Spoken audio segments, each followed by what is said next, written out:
Welcome. In this tutorial, we will guide you through the simple steps to delete your browsing data from the last month in Google Chrome.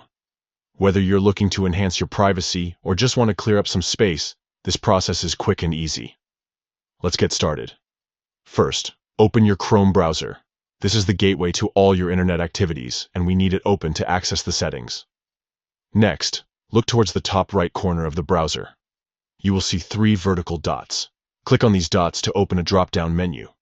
This menu contains various options that control your browsing experience. From this menu, click on Delete Browsing Data. This option will take you to a new window where you can manage what data you want to remove from Chrome.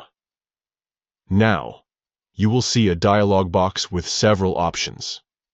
Here, you need to choose Last 4 weeks from the Time Range drop-down.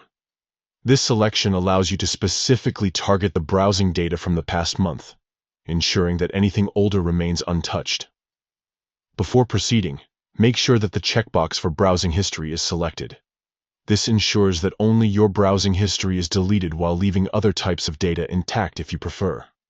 Finally, click on the Delete Data button. With one click, all your selected browsing history from the last 4 weeks will be erased from Chrome. It's that simple. Remember, deleting your browsing data can help improve your privacy and free up some space in your browser's memory. If you found this tutorial helpful, please consider giving it a thumbs up and subscribing for more tips and tricks on using Google Chrome effectively. Thank you for watching, and happy browsing.